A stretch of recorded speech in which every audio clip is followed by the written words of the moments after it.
Hello，咁多位觀眾朋友，大家好，又係我。咁今日咧就要介紹呢一個嘅 Minecraft MTR 港鐵鐵路 server 嘅美孚站啦。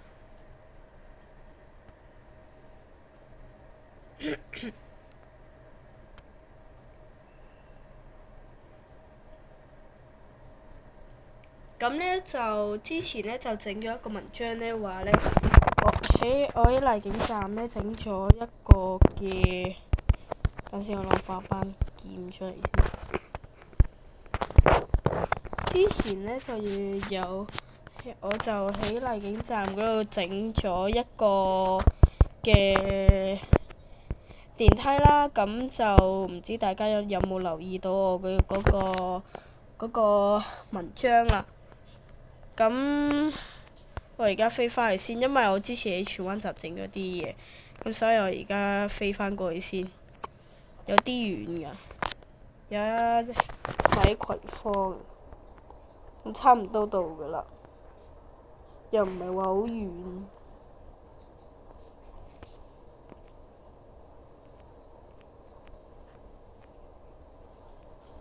咁啊，再等多一陣先。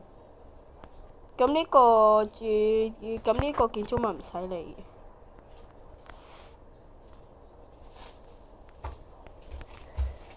嘅。咁呢，就呢一度就係有一部電梯啦，呢一度就係我自創咗一個出口啦，係啦。咁呢度就上去啦，然之後呢，再上咗去呢度2樓㗎啦。咁荔景站有2個出口。第一個出口就係頭先嗰個啦，第二個出口呢就係喺第2層嘅，即係呢度嘅，冇錯啦。咁啊，荔景站啦，咁呢度就擺咗2盞燈，係啦。想落返去嘅話就係咁樣落去，然之後呢，再撳個掣，啲紅石就會傳送信號㗎啦。咁我哋事不宜遲啦，我哋介紹美孚站啦。咁就落返去最底嗰個月台啦。往中環方向就係喺呢邊啦，係啦。咁我攞返個礦車出嚟，我攞返個mine cart出嚟先。我仲未打喺邊個方向，不過算啦。咁我哋下一個站就到美孚啦。我今日先整好啫，唔係我其實其實尋日整完嘅。咁美孚站啦，美孚站就係以深藍色為主，咁呢度都係一樣嘅啫。咁呢度往荃灣啦，呢度往中環啦。咁上到嚟呢，就係轉車大堂嚟嘅，係啦。咁呢個就荃灣線啦。咁呢一度就係荃灣線嘅出口。咁呢度呢，就係去屯馬線嘅，冇錯啦。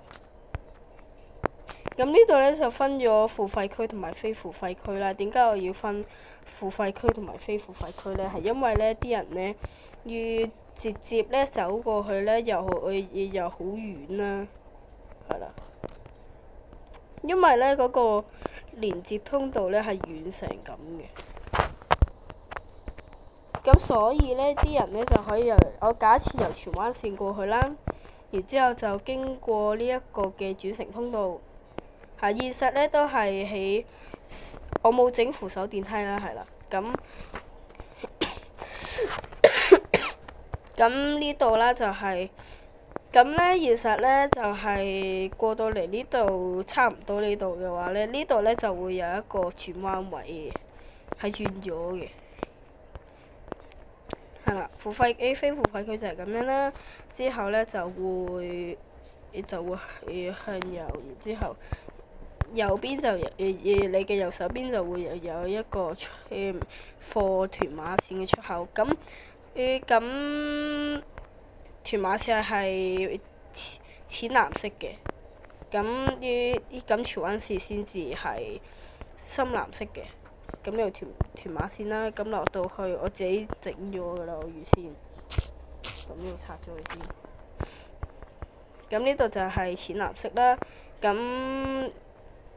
咁現實呢，我 check 過呢，呢度呢係有條白色，即係間住啦。咁即係咁樣啦，再咁樣。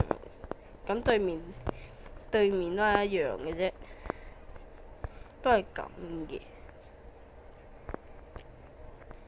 咁呢度啦，咁好似呢就係一塊板咁樣擺住喺度嘅，對面都呢度都係。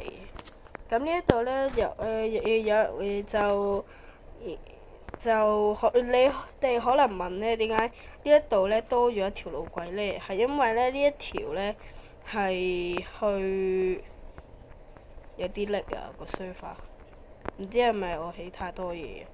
咁樣往屯門啦，係啦。咁因為呢下美孚下一個站係荃灣西啊嘛，美孚荃灣 West。咁呢，我就要先起咗一條路軌。咁我哋而家試行一次先。呢一個呢，就係一個黑暗嘢黑啲嘅，係啦。向邊度㗎？向呢度啊！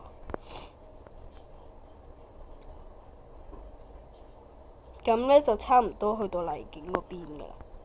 佢係要經過荃灣線，即係荔景、葵芳、葵興、大窩口之後到荃灣嘅西面啊。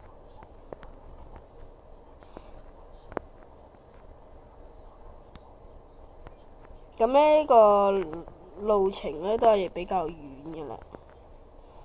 現實都係咁嘅，現實好似係要5-6分鐘先到荃灣西嘅。如果係由美孚去嘅話，都係差唔多嘅。由荃灣西去美孚啲差唔多都係5-6分鐘，都係一樣嘅。比較耐心就一行啦。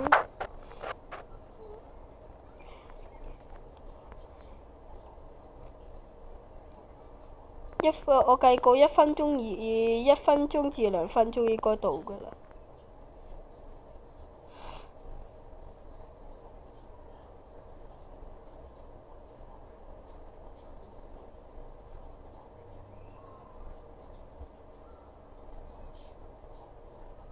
如果你哋唔想睇呢段嘅話呢，都可以 skip 過去一陣間我講嗰度嘅。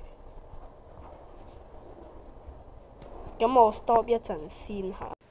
咁呢，就我話咁快，我即係就 skip 咗一小段啦，就話咁快我哋就到荃灣西嗰度。咁呢，我哋呢要confirm 翻嗰個荃灣西站嗰個呢，就係應該喺荃灣西嘅下面啦。咁就唔係指嗰個下面啦，即係喺荃灣站嘅南嗰邊嘅，係啦，冇錯。咁即係指東南西北，呢邊係北面，咁即係呢邊其實係南面嚟嘅，係啦。咁就唔知道點解港鐵路線圖呢，將荃灣西站呢就畫咗喺北面啦，係啦。咁我哋更正翻係嗰個荃灣西站呢，喺南面嘅，地理位置都係咁嘅啫。係啦，我跟翻現實咁樣起啫。咁呢，我就唔知道荃灣西站呢係側式月台啦，定係一齊嘅，即係我哋所講嘅倒式月台啦。唔知我有冇講錯啦？如果我講錯嘅話就唔好意思。倒式月台係咪真係兩個月台？唔係，係咪真係兩個方向一齊嘅？我就係知道側式月台係兩個月台分開咁解，即係好似荃灣站啊、大窩口站唔係，之後葵興啊、葵芳啊呢啲全部都係側式月台，側式月台嘅簡單嗰個理解呢，就係你如果呢我又用荃灣站呢個例子，咁如果呢你喺呢邊落車，你係唔可以直接去跨過去嘅。咁如果你想過去對面嘅話呢，你嗰個方法呢，就一定係你先經過住個大堂，然之後再落翻去對面。即係呢，如果係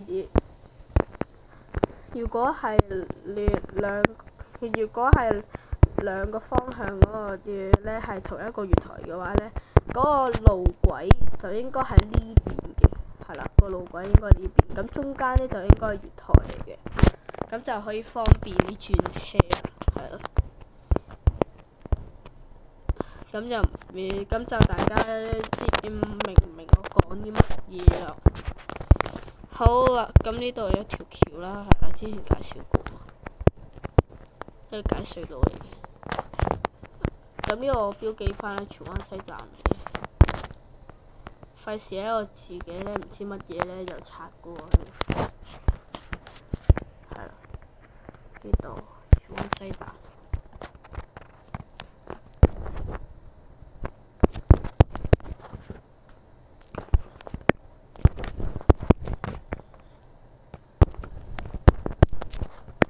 荃灣西站係啦，咁我 check 翻佢係連兩個方向一個月台啊，定係側式月台啦。咁如果中意呢條片嘅話就 like，唔中意嘅話就 dislike，唔好唔記得咗我哋。咁我哋下次再見啦，拜拜。